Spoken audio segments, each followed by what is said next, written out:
Amém? Eu quero fazer uma reflexão, e se você tiver uma Bíblia aí, por favor, abra no Salmo de número 122.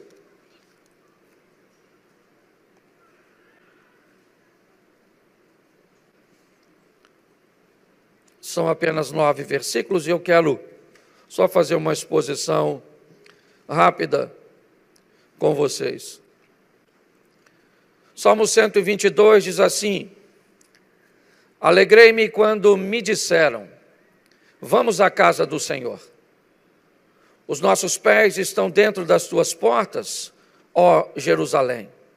Jerusalém está edificada como uma cidade que é compacta, onde sobem as tribos do Senhor, até ao testemunho de Israel, para darem graças ao nome do Senhor. Pois ali estão os tronos do juízo, os tronos da casa de Davi. Orai pela paz de Jerusalém, prosperarão aqueles que te amam. Haja paz dentro dos teus muros e prosperidade dentro dos teus palácios.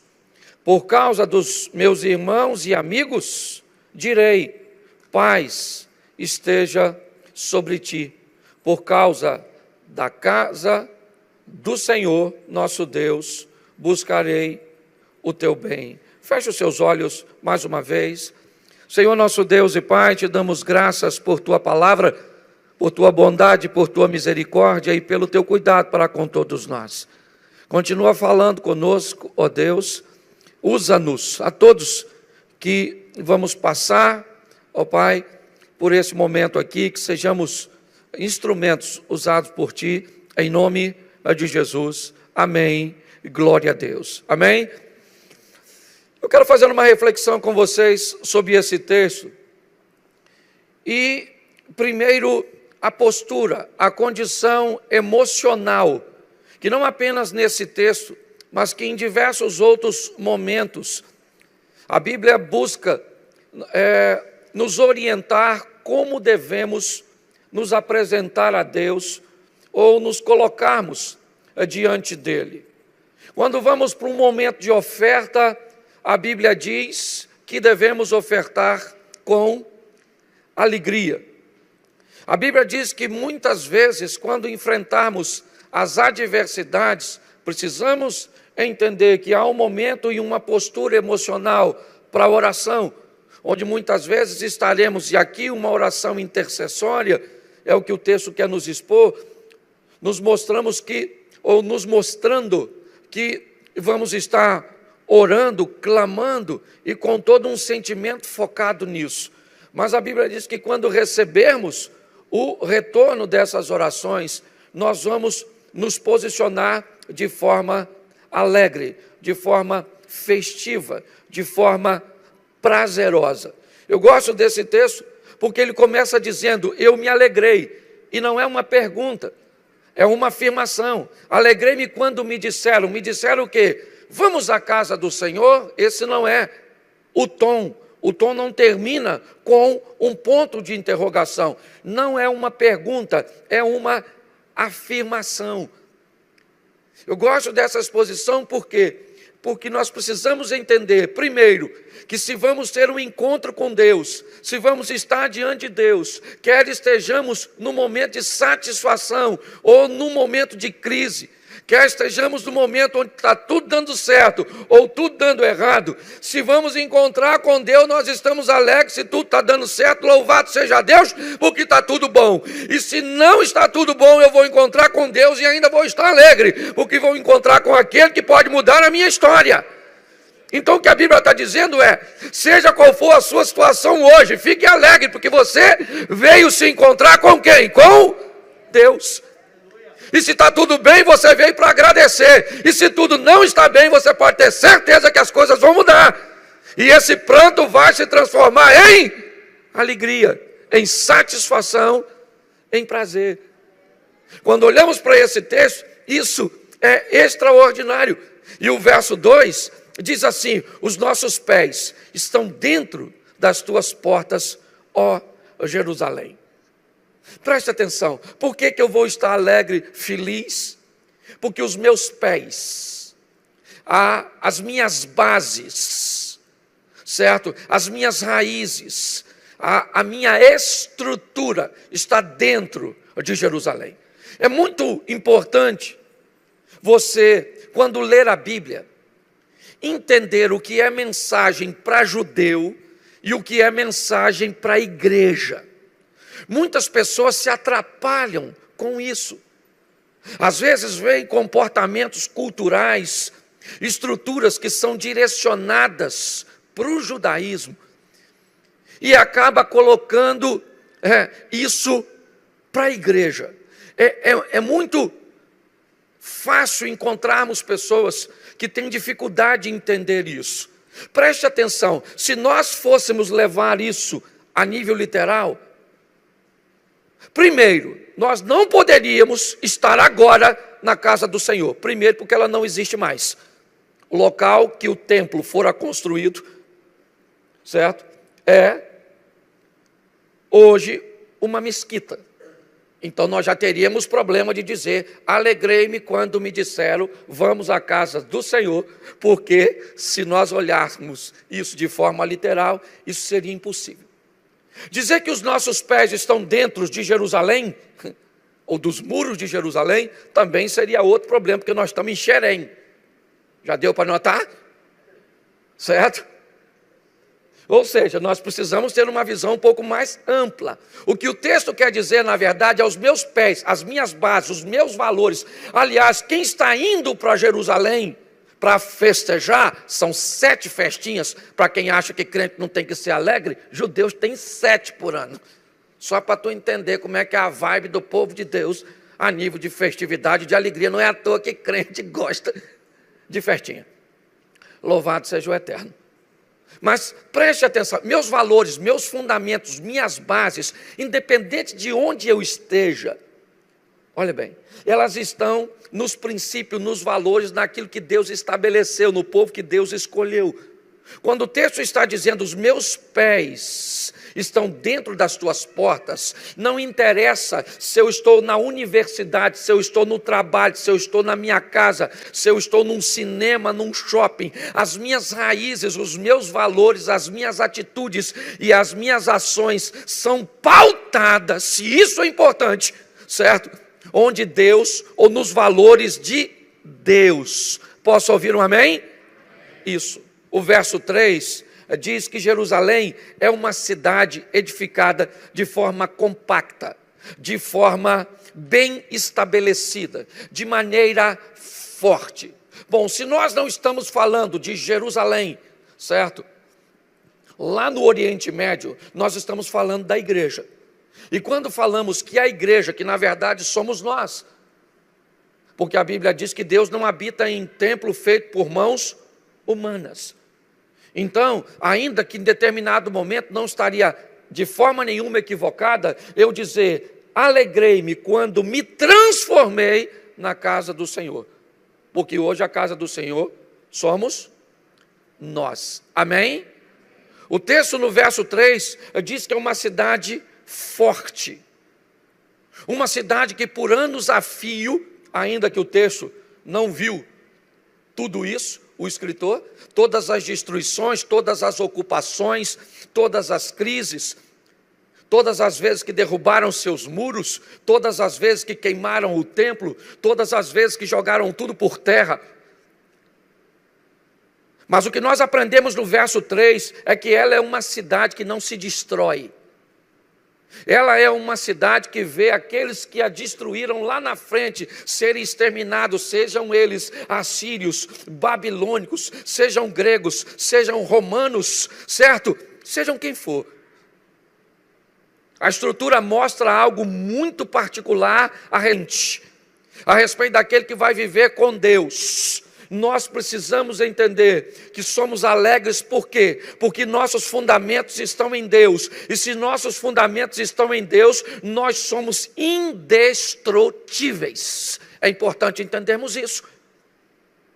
Nós, independente das crises, dos problemas, das adversidades que vamos enfrentar, nós vamos nos reerguer.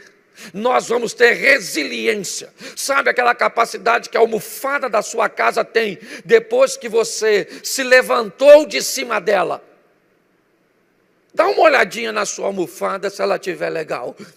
Senta em cima dela, aperta ela, isso, comprime ela e depois solta, que você vai ver ela fazendo assim, ó, e voltando à condição normal. Nós servimos ao Rei dos Reis, o Senhor dos Senhores. Nós estamos debaixo de uma grande nuvem de testemunhas e de uma pressão extraordinária, pois todo dia traz consigo o seu mal. Mas o nosso general é Cristo, o nosso Senhor é Rei dos Reis. E por mais desafios que encontremos, nós vamos sobreviver. Amém? Porque somos firmes, fortes, compactos, certo? E eu gosto dessa palavra compacta em alguma das traduções, porque ela quer dizer pequeno, mas que contém o necessário. Aparentemente pequeno. Alguém olha para você e acha você pequeno, pode achar você insignificante. O que ela não sabe é o poder que contém em você. Apesar de sermos pequenos, mora alguém que é muito grande dentro de nós. É assim que funciona. O verso 4, ele diz, onde sobem as tribos do Senhor, até o testemunho de Israel, para darem graças ao nome do Senhor. O verso 4 diz que Jerusalém era um local de agradecimento. Gente, um dos maiores desafios de nos relacionarmos, eu acho que em todas as esferas dos relacionamentos, seja ele intrapessoal, com você mesmo. Às vezes você é mal agradecido com você mesmo. Você é ingrato com você mesmo. Você é ingrato quando olha para você e não vê o potencial que tem em você. Você é ingrato com você mesmo quando você já venceu tantas adversidades no passado, está enfrentando uma hoje e acha que ela vai te destruir. Às vezes nós somos ingratos de forma interpessoal, como nos relacionamos com outras pessoas, do verso 2. Mas também é pautada em emoção. Tudo que vamos fazer, normalmente segue duas vertentes. A vertente dos valores, dos princípios. Vamos falar de aborto. Então o que nós vamos usar por princípio? Por raízes, por base, ok? São esses princípios, essas bases que vão fazer com que eu defenda a minha opinião sobre tal assunto. Isso são raízes, princípios e valores. Só que eu também tenho um posicionamento emocional. E esse posicionamento emocional pode me fazer falar a coisa certa de forma errada, no tom errado, da maneira errada. Eu gosto dessa expressão de prosperidade no palácio, porque está falando de plenitude, de uma estrutura governamental, e segura isso, porque eu não estou falando só para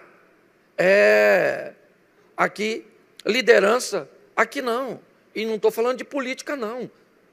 Eu estou falando de você como esposa, ser sábia para tomar uma decisão no que diz respeito ao seu casamento, o comportamento de seus filhos, o comportamento do seu marido, primeiro pautada nas suas bases e raízes e depois pautada no seu equilíbrio emocional. Porque prosperidade, com ter o suficiente, o bastante de tudo, enquanto riqueza é ter muito de uma coisa só. O que o salmista está dizendo é: orem, para quê? Orem para que as pessoas, para que aqueles que estão ao redor do muro tenham paz. E para que isso aconteça, o palácio tem que estar bem. Aí nos expõe a seriedade de orarmos pelas autoridades.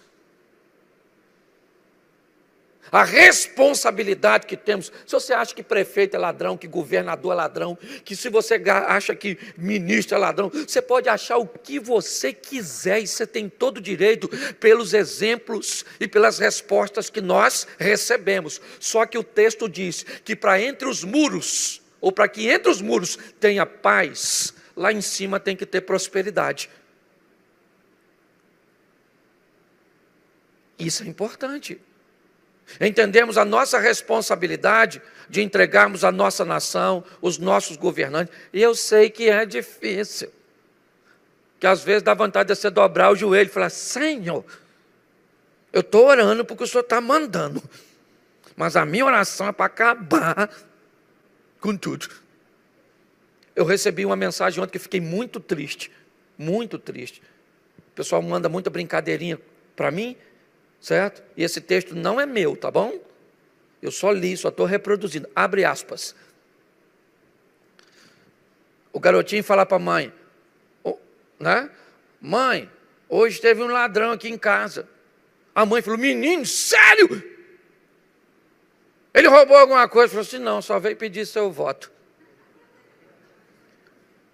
Olha, eu fiquei tão triste. Mas só para você entender. E o que pode mudar isso são nossas mãos, é verdade? Mas, na verdade, elas só vão representar os nossos valores, nas nossas escolhas. E não apenas falando de política, eu não estou falando de política, eu estou falando de decisões. Mas vamos aqui. Verso de número 8. Por causa dos meus irmãos e amigos, eu direi: paz seja sobre ti. Preste atenção. Amigos e familiares, é o que o texto quer dizer. Eu quero a paz, eu acho isso, e agora quero trazer numa conotação da igreja.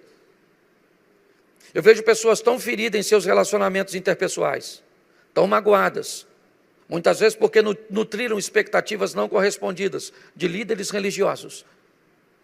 Muitas vezes porque enfrentaram adversidades e problemas que acabaram com o seu casamento, com toda a sua estrutura familiar. E todas as vezes que elas tentam recomeçar um relacionamento, elas têm dificuldade de continuar ou de prosseguir em seus relacionamentos interpessoais. Uma parte da igreja, ou vem para a igreja, em busca apenas do relacionamento divino. Eu tenho postado isso na minha rede social.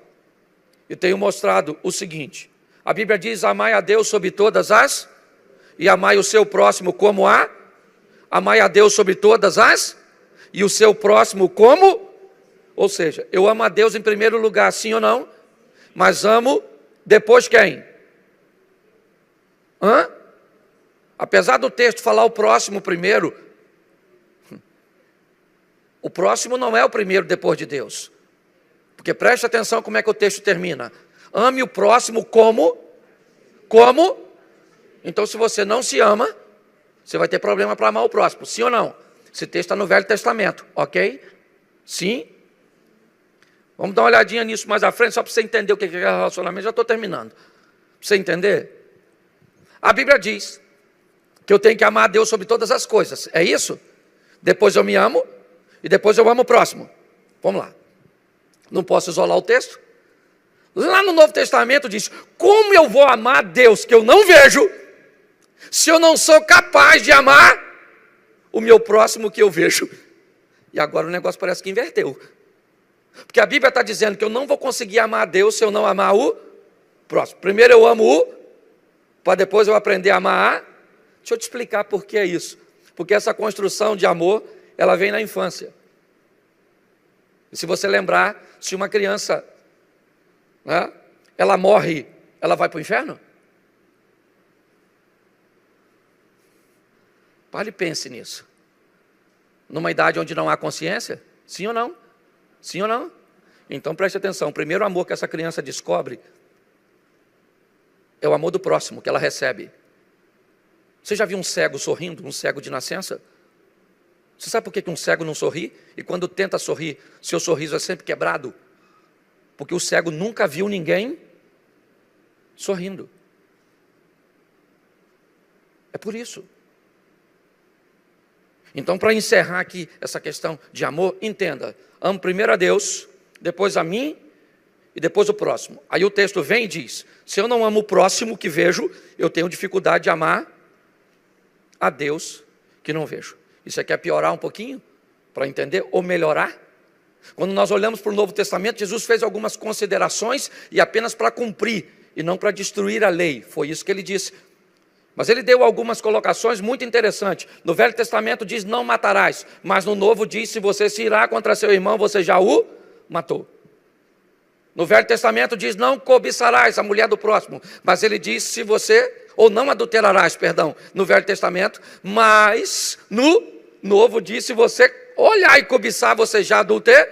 Aí ele diz, em João 13, um novo mandamento vos dou, que ameis aos seu próximo como Jesus nos amou. Olha que coisa extraordinária. Agora ele está dizendo, você pode até não ser capaz de amar você mesmo, mas você agora não é mais padrão de amor. O padrão sou eu. Então ame o próximo como eu te amei. E é assim que funciona. Quando nós olhamos para esse ambiente, o que nós vemos? Que igreja é local de relacionamento. Infelizmente, um dos maiores danos da pandemia tem sido esse. O isolamento das pessoas. É muito importante entendermos que a igreja é um local de relacionamento, sim. Aqui estão pessoas que eu tenho prazer em lidar. Eu não venho para a igreja só para encontrar com Jesus. Não. Ou só para participar de um culto. Quantas vezes antes de sair de casa, eu ligo para algumas pessoas e digo, queridão, vai estar no culto hoje? Queria falar com você, queria bater um papo, queria tomar um café, depois do culto vamos sair. Nós precisamos entender que esse é um ambiente de paz, e precisamos orar por isso, porque hoje está assim de gente, que acaba o culto e diz assim, eu vou me embora, porque porta da igreja só dá fofoca, não gosto de confusão. Então não dá para ser crente, filho, vai ser monge, vai para as montanhas do Tibete, bota uma cuequinha e senta lá, porque para lidar com gente é pauleira, gente é difícil. E para encerrar, certo? Ele diz, verso 9, por causa da casa do Senhor, certo? Nosso Deus, buscarei o teu bem. É magnífico olhar toda essa estrutura, certo? Que Deus criou para nos estabelecer. E eu fico muito feliz de poder fazer parte de tudo isso. Todos os dias eu agradeço a Deus, certo? Muito obrigado a Deus pela oportunidade que eu tenho de lidar com pessoas, de fazer parte da vida de pessoas, de muitas vezes frustrá-las.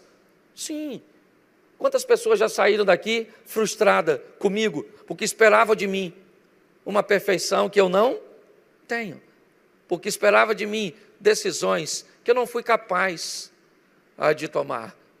Por isso, eu aprendi que pastor é como motorista de ônibus.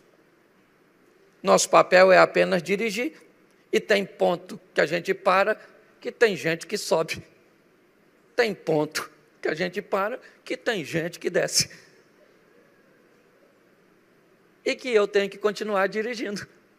Então que vocês continuem orando por mim, porque tem sido um grande desafio, mas um desafio maneiro. Maneiro. É muita gente doida, que vem com a vida toda bagunçada, uns arrumam. Tem gente que chega aqui e piora. Sai daqui mais bagunçado que entrou. Teve um que entrou aqui e que tinha se divorciado de uma mulher ruim, mas ruim mesmo, eu conhecia. Chegou aqui, ele conheceu uma pior e está vivendo com ela. Esse dia me chamou para me apagar um incêndio. Eu cheguei lá, eu olhei para o olho dele, estava escrito saudade da antiga. Então, gente, vamos continuar orando, porque a Bíblia diz, 1 Tessalonicenses 5,17, orai, sem cessar. Nós estamos na casa do Senhor, está tudo bem, alegre-se, e se não está, fica alegre, porque já já a sua história vai mudar, aquele que há de vir virá e não tardará. Amém? Eu quero que você feche seus olhos, o louvor já vai vir para cá, é isso? Isso, vem para cá, turma, que hoje eu só estou de visitante. Porque todo aquele que invocar o nome do Senhor será salvo. Como, pois, invocarão aquele em quem não creem? E como crerão naqueles de que não ouviram? E como ouvirão, se não há quem pregue? E como pregarão, se não forem enviados? Como está escrito, quão formosos os pés dos que anunciam o evangelho de paz, dos que trazem alegres novas de boas coisas. Mas nem todos têm obedecido ao evangelho, pois Isaías diz, Senhor, quem creu na nossa pregação? De sorte que a fé é pelo ouvir, e ouvir pela palavra de Deus. Romanos capítulo 10, versículo 13 ao 17.